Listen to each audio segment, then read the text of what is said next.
qu'est-ce que la conscience?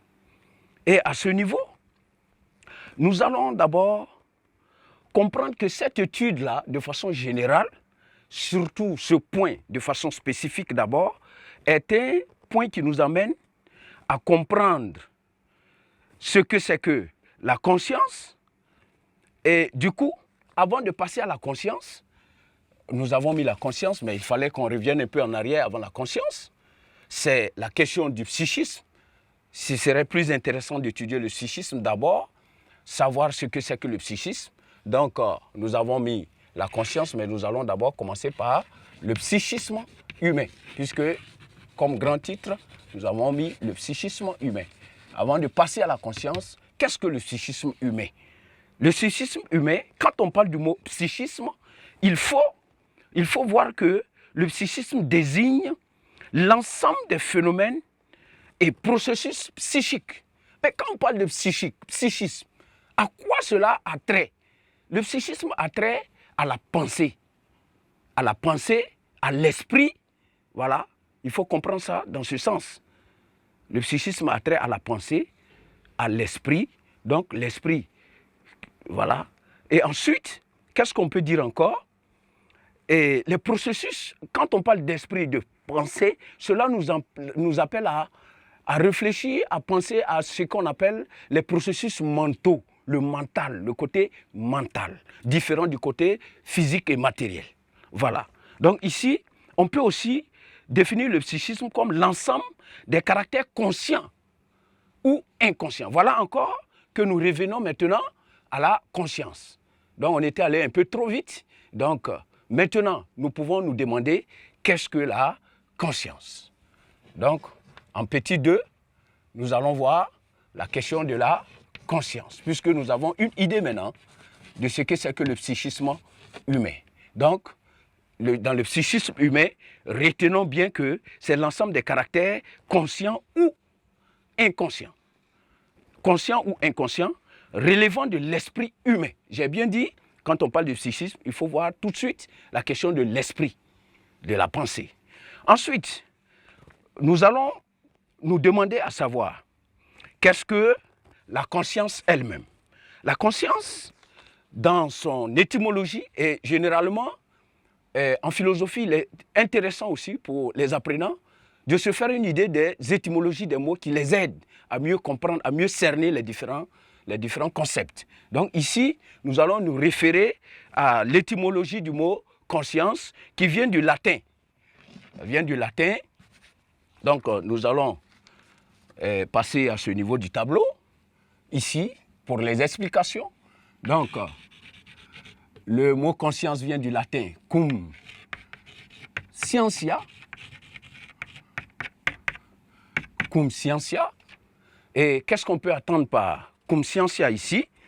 Cum scientia veut dire ici accompagné de savoir. Accompagné de savoir. Voilà. Accompagné de savoir. Et qu'est-ce qu'on peut retenir?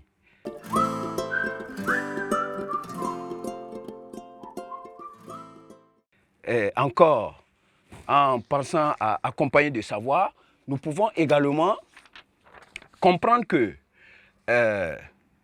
c'est aussi ce qui nous permet d'avoir connaissance. Donc ici, accompagné de savoir ou avec connaissance. Donc quand on parle de savoir, de connaissance, ça veut dire que le sujet est conscient, il sait ce qu'il fait. Et pour continuer, nous allons dire que la conscience peut aussi se définir comment? Comme l'intuition immédiate. Ou encore, oui, l'intuition immédiate que le sujet a de ses activités psychiques. L'intuition immédiate que le sujet a de ses activités psychiques, de ses actes qu'il pose, du monde et de lui-même. De ses activités psychiques. Psychique, c'est, comme je l'ai dit, dans la pensée, mais aussi du monde, le monde extérieur, de ses actes que lui-même il pose, et puis aussi de lui-même. Parce qu'on a conscience que nous existons. Voilà. Donc, voilà ce qu'on peut retenir. Et aussi, quand on dit qu'un être est conscient, cela sous-entend que cet être-là, il agit. Il agit, il pose des actions, et cet être-là, il sent la sensation. On sent. On peut sentir par différents organes du sens. Ensuite, cet être encore pense tout en sachant. Donc, non seulement il agit, il sent, il pense, mais il sait qu'il pense, il sait qu'il agit, il sait qu'il il sait qu'il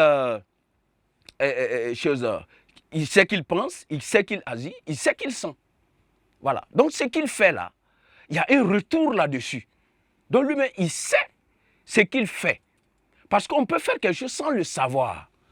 Mais ici, un être doté de conscience agit, il sent, il pense, mais il sait au même moment, il a cette capacité de dédoublement pour savoir, pour saisir ce qu'il fait et savoir ce qu'il fait de façon conséquente. Donc voilà un peu ce que nous pouvons retenir de la conscience. Donc à ce niveau, on peut de façon succincte dire que la conscience est une faculté. La conscience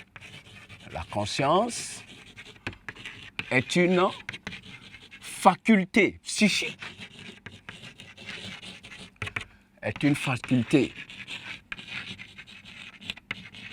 psychique.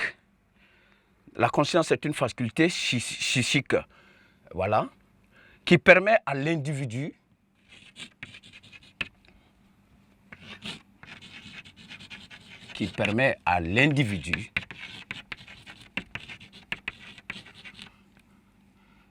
ou à la personne, bien sûr, d'agir, de sentir, de penser et de savoir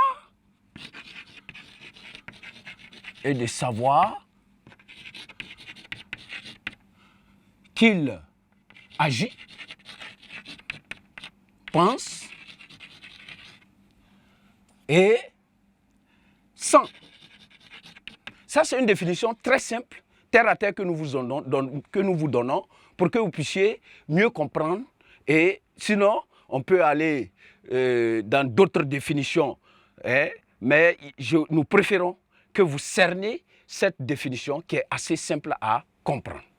Bien, maintenant, il faut comprendre que la conscience peut aussi avoir d'autres aspects. Et d'ailleurs, elle se manifeste sur plusieurs formes. Et ici, nous allons voir qu'il y a deux aspects essentiels de la conscience. Et ces deux aspects-là, nous pouvons parler de la conscience psychologique et de la conscience morale.